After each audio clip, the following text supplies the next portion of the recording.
Frequently on my channel, I see comments like this.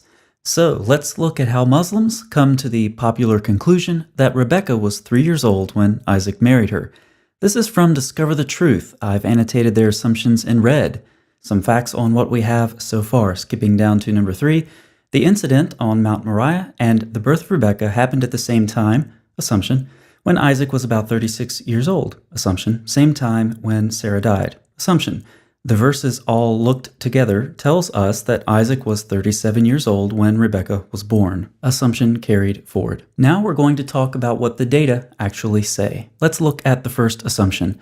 The incident on Mount Moriah, Genesis 22, and the birth of Rebekah happened at the same time. The only temporal indicators we're given in the biblical text are the phrases, after these things. But as commentators rightly note, this phrase is simply to situate a pericope into the larger context. It's also used as a general indication of when an incident took place, and it has an indefinite connection with foregoing events. The phrase simply doesn't give us a specific indication of time, but let's look at how Muslims want to read Genesis 22 and 23. We can have some fun with this. Now, immediately after these things, that is the binding of Isaac and Abraham and his men going to Beersheba, it was immediately told to Abraham, "Behold, Milcah has borne several children to your brother Nahor in immediate succession." And then it names the children, and Bethuel immediately fathered Rebekah. These 8 Milcah bore to Nahor, Abraham's brother, and Abraham got word of this immediately after it happened. And Sarah died immediately after, when she was 127 years old. This understanding has no basis in the text whatsoever. Additionally, the theory that the phrase "after these things" means that the events happened immediately after each other is self-defeating, because back in Genesis 21, Isaac is weaned, so he's about 3 years old. Genesis 22 is the binding of Isaac. What joins Genesis 21 and Genesis 22? The same phrase, "after these things," which, according to Muslim logic, must mean Genesis 22 immediately follows Genesis 21 chronologically, which would make Isaac about 3 years old in Genesis 22 as well. However, this conflicts with the assumption we saw earlier that says Isaac was about 36. So now Muslims have to tell us why the phrase "after these things" does not mean immediately at the beginning of Genesis 22, but it does at the end. Otherwise, they're just being inconsistent. Now, according to rabbinic tradition, Sarah does die in Genesis 23 immediately following the events in Genesis 22. This is because some Jewish sources describe Satan telling Sarah that Abraham actually sacrificed Isaac, so she died from a broken heart. Indeed, our Muslim author supports much of his argument with what the rabbis read into the text. How do we know that all this happened simultaneously? From the word "came" at the beginning of Genesis 23, this verse shows that Abraham was absent when Sarah died. From where did he come, according to Genesis Rabbah? From Mount Moriah. The rabbis simply read something into the text that's not there, but of course this suits the Muslim author's purpose, so he uses it uncritically. Now, Muslims, I know your God and your prophet love rabbinic legend and folklore, and included it all over the place in the Quran and Hadith. But if you follow this channel, we actually talk a lot about how the rabbis read things into the text that are not there. We've talked about this in great detail in several videos, going right back to the Hebrew text. However, I would encourage you to focus on what the biblical text actually says, instead of reading it through the lens of rabbinic legend. Now, the author defeats his own argument again. In a follow-up article, he gives a couple definitions of a word used for Rebekah, na'ar, or the feminine form na'ara. Here's one of them with infant in all caps. Since he's using the masculine form, you see boy as a possible definition as well. He says, "We have seen that the word na'ar further complements the previous articles by describing Rebekah as being a child, just before she was married off to Isaac." You would think at this point it would occur to the author to say, I wonder what word is used to describe Isaac in Genesis 22, where I'm trying to argue that he's 36 years old. I better check that before I post this article. Nope. Abraham said to his young men, and that's na'ar in the plural form, "Stay here with the donkey. I and the boy, na'ar, will go over there and worship." But remember, according to the definitions used by our Muslim author, Na'ar means boy or child. So this guy wants to argue for that definition with Rebekah, but then still argue that Isaac was 36 to 37 years old on Mount Moriah when the same word is used to describe both. The author has defeated his own argument again. So far, we've shown that the chronology that Muslims want to assume is unwarranted, based in part on Jewish legend, and self-defeating. We've also seen that the Hebrew word used for Isaac describes him as a youth, and this is generally indicated by him being weaned in the previous chapter as well. I initially said these were assumptions. Now I've proven them to be so, and very bad assumptions at that. Ah yes, but Rebekah had a nurse. Rebekah's young age is alluded to, typo, in Genesis 24, 57 through 59, but then he quotes 57 through 60. The following verse, typo, corroborates, error carried forward, with previous evidences, typo, shown typo, that Rebekah was a very young girl when she got married.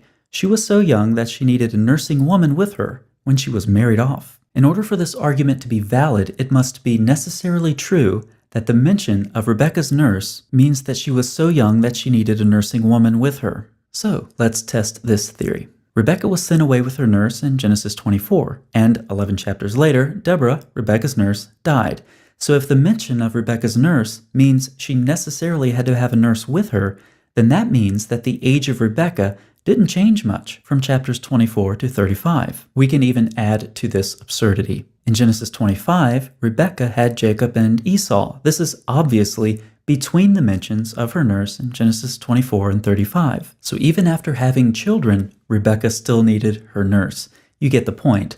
Apparently, the mention of Rebekah's nurse doesn't give us any indication about her age. Why is that? On Genesis 24:59, Sarna comments, Hebrew meneket is really a wet nurse. Rebekah could hardly have been in need of such services. In Mesopotamia, the wet nurse frequently had the additional duties of a tarbatum, bringing up the child and acting as a guardian. The Akkadian word tarbatum seems similar to what we might call a tutor. It's easy to see that Deborah's responsibilities would change as Rebekah got older since she stayed with the family. The title nurse is clearly a remnant of her former job description, recalling, of course, Deborah's earlier days with Rebekah. She was obviously a very important member of the family since her name and death are both recorded, as is her legacy title, nurse, which stayed with her until the day she died. Now, related to this, we have several words Muslims would love to have in the Hebrew text, but they're missing from Rebekah's description. The words yonek and ul are both words in biblical Hebrew that describe a nursing child. There are some examples for you. There are also other words and modifiers, like katon, which would be small, that would indicate Rebekah was a child. Once again, unfortunately for Muslims, those words do not occur in the text. So, what can we say about Isaac and Rebekah from the text itself? As we heard from the self-defeating argument earlier, the term used of Isaac, na'ar, can mean boy or youth, though the Muslim website we've been referencing only wants to apply that definition to Rebekah and ignore or miss the fact that the same term describes Isaac. A natural reading of the text implies that Isaac was indeed a young lad and certainly not in his 30s. Remember, he was just weaned in the prior chapter in Genesis 21, and it seems unlikely that 30-something years would have passed between Genesis 21 and Genesis 22. Sarna notes that Isaac was about 3 years old when Ishmael was expelled. He is now, in Genesis 22, old enough to carry a load of firewood and to ask an intelligent question based on experience and observation. It's noteworthy that modern Jewish commentators, like Nahum Sarna, do not follow in the rabbi's footsteps on the interpretation of Isaac and Rebekah's age.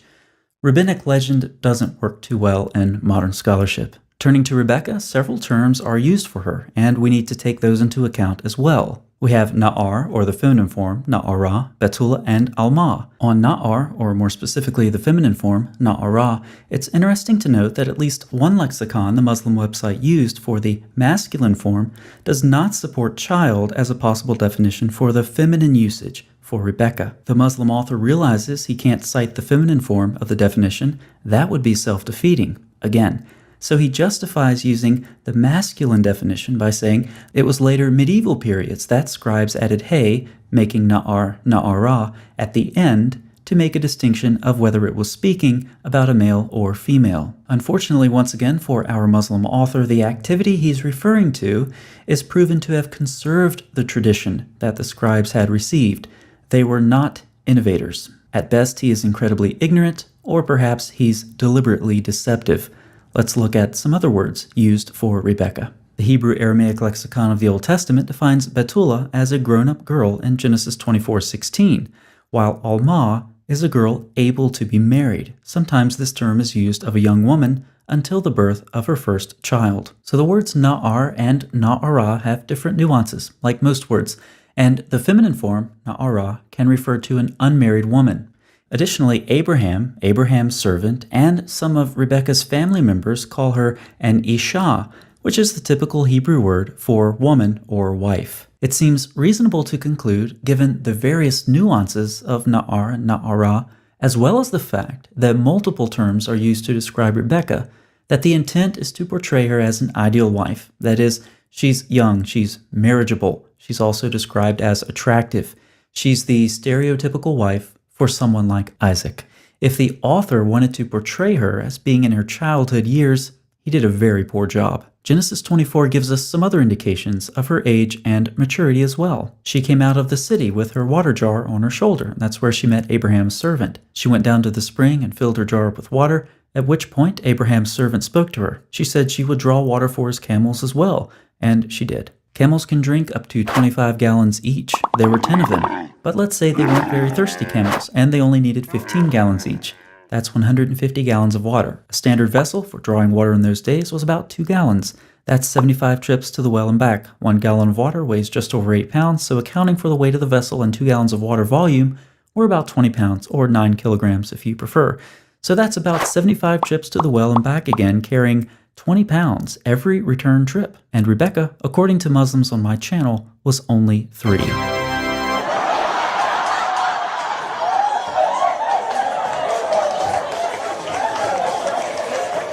You can cut those numbers in half, and it still pushes the bounds of reason.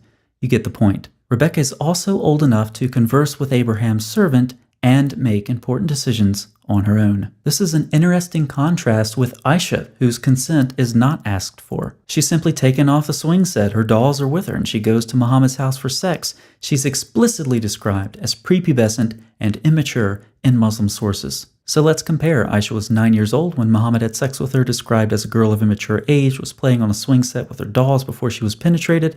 Muslim sources explicitly state that she was prepubescent. No mention of her consent is given. Rebekah conversed intelligently with Abraham's servant. She carried a lot of water.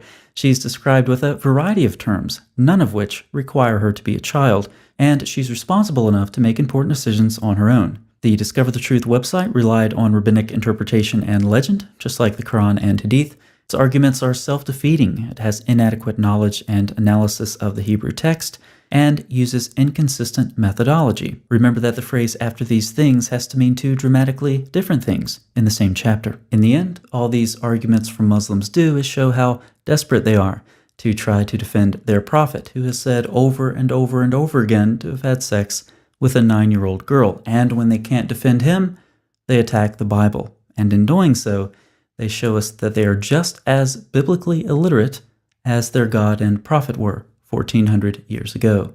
The more things change, the more they stay the same. See you next time.